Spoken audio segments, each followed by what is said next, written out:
ये जो रोड पे घूम रहे हैं बेसहारा बछड़े और सांड, ये हमारे समाज के ऊपर एक कलंक है। समस्या नहीं है, कलंक है।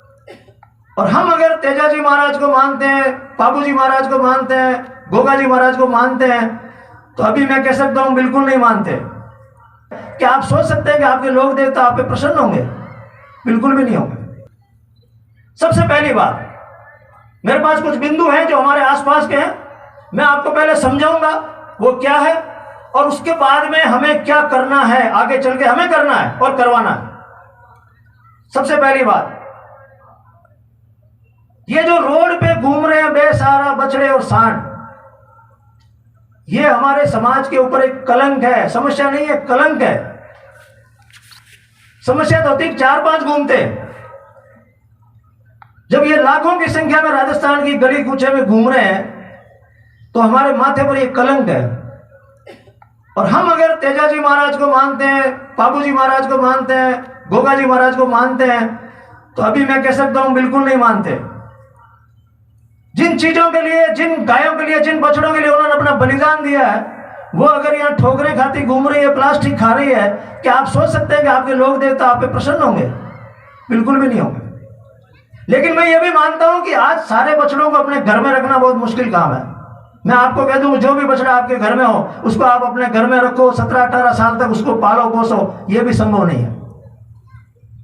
इसलिए मैंने 10 साल के अंदर मेहनत करके वो चीजें ढूंढी है जिन पर काम हो तो इन समस्याओं का तुरंत समाधान हो जाए।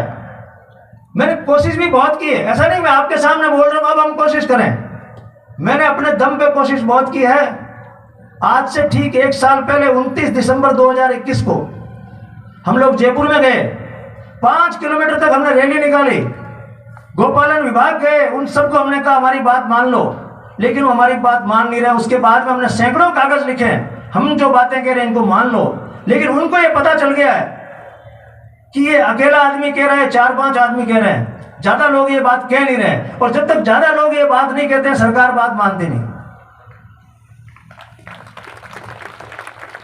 इसलिए मैं, आप तो बैठे हैं यहाँ पे और कितने लोग आपको देख रहे हैं, यहां से पूरे हिंदुस्तान में, राजस्थान में देख रहे हैं, सब तक मैं बात पहुंचाना चाहता हूं। 5 चीजें हमको करनी है, 5 चीजें जिसका हमको संकल्प लेना कि ये 5 चीजें हम सरकार से करवाएंगे और इन बछड़ों का, गायों का इस तरह से बेसहारा भटकना ये रोकेंगे। और अगले 6 महीने में ये काम करना है। ये नहीं कि अपन 6 साल में करेंगे, फिर हमें टाइम चाहिए 10 साल में करेंगे, वो बातें बहुत हो गई। तो 5 चीजें क्या करेंगे?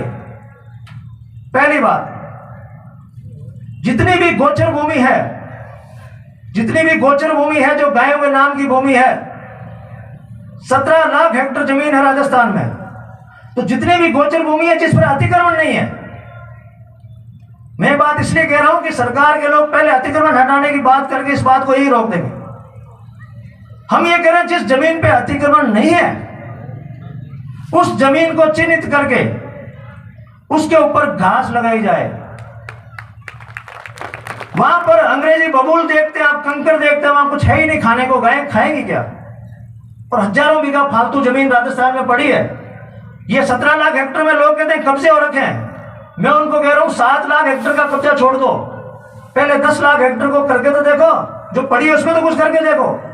और ये जो रायबलवाड़ा के लोग अभी आए आपके सामने सम्मानित हुए हैं, इन्होंने अपने गांव की 1500 बीघा में से अभी तक 1200 बीघा को इतना ढंग से विकसित कर दिया है कि वहां इतनी प्यारी घास है, हरी घास है, 7-8 महीने तक गायें चरती है आराम से, पूरे गांव की गायें चरती है। तो पहला हमारा जो काम है, जो हमें करना है, जो सरकार पे हम दबाव डाल के करवाएंगे, वो है अतिक्रमण मुक्त गोचर को नरेगा से जोड़ना,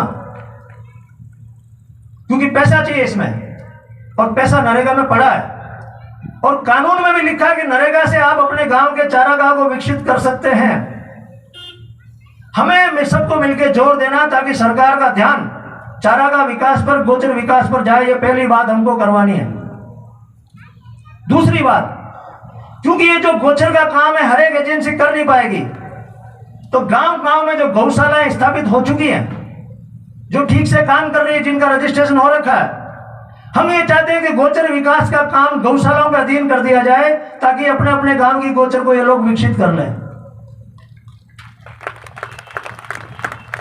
पैसा कहां से आएगा? पैसा पैसा नरेगा से आएगा, पैसा आएगा नरेगा से। एजेंसी होगी गौशाला और वो विकसित करेगी इस जमीन को, और फिर उस जमीन पे गायें भी चरेगी और ये बछड़े भी चरेंगे। तीसरी बात, जो गौशाला का काम कर रहे हैं बहुत बड़ा काम कर रहे हैं, बहुत पुण्य का काम कर रहे हैं, लेकिन इनको अनुदान की राशि बहुत लेट मिलती है, बार बार इनको जाना पड़ता तब जाके मिलती है। हम लोग ये चाहते हैं कि जिस तरह से आप रजिस्ट्री में से, शराब में से गाय के नाम का पैसा तुरंत काट लेते हैं, इसी तरह से गौशालाओं का जो अनुदान का पैसा है वो हर महीने उनके खाते में जाना चाहिए, ताकि उनको किसी भी तरह की परेशानी नहीं हो। इसके कागज लाओ, ये बनाओ, ये करने की जरूरत नहीं होनी चाहिए। चौथी बात, ये जो नंदीशाला खोलने की बात करते हैं कि हम लोग पंचायत समिति पे, हर ग्राम पंचायत पे नंदीशाला खोलेंगे, लेकिन वो योजना इतनी बड़ी है कि हर कोई एजेंसी उस योजना पे काम नहीं कर सकती। हम लोग ये चाहते हैं कि ये जो नंदीशाला खोल रहे हो, इसके लिए जो आप 1.5 करोड़ रुपया दे रहे हो, ये सीधा सीधा उस गांव की गौशाला को दे दो, ताकि वो वहीं पे स्थान को विकसित कर ले और इन बछड़ों को, गांव के बछड़ों को वहां रख ले। और 1.5 करोड़ रुपया कम नहीं होता किसी गौशाला के लिए, और उसके बाद में सारा अनुदान इनको मिले। और पांचवी और अंतिम बात, गोचर विकास और गोवंश के बारे में, कि ये जो गौशालाएं हैं इनको चलाने में बहुत दिक्कत आती है, पैसा कम पड़ जाता है, चंदा मांग मांग के थक जाते हैं। हम लोग ये चाहते हैं कि मनरेगा के तहत, यानी नरेगा योजना के तहत गौशालाओं को जितने मजदूर उनको चाहिए उतने मजदूर दे दिए जाए, ताकि उनका काम सरल हो जाए। 10 मजदूर चाहिए, 20 मजदूर चाहिए, चारा डालना है, गोबर उठाना है, ये काम नरेगा से हो जाए तो गौशाला का खर्चा काफी कम हो जाएगा। सरकार ने पहले कहा भी था कि हमारी कोशिश है कि गौशाला को नरेगा से जोड़ा जाए। तो ये 5 काम जो मैंने आपको बताए हैं, ये काम हम सरकार से करवा लेंगे। अब आपको ऐसा लगेगा कि आप तो सरकार में है नहीं, आप तो कोई मंत्री भी नहीं है, कोई नेता भी नहीं है, कैसे करवा लेंगे? आप लोग हमारा साथ दोगे तो हम लोग करवा लेंगे। साथ देने का तरीका मैं आखिर में बताऊंगा। पहली बात, हमको इन बछड़ों को आवारा घूमने से, बेसहारा घूमने से छुटकारा दिलवाना।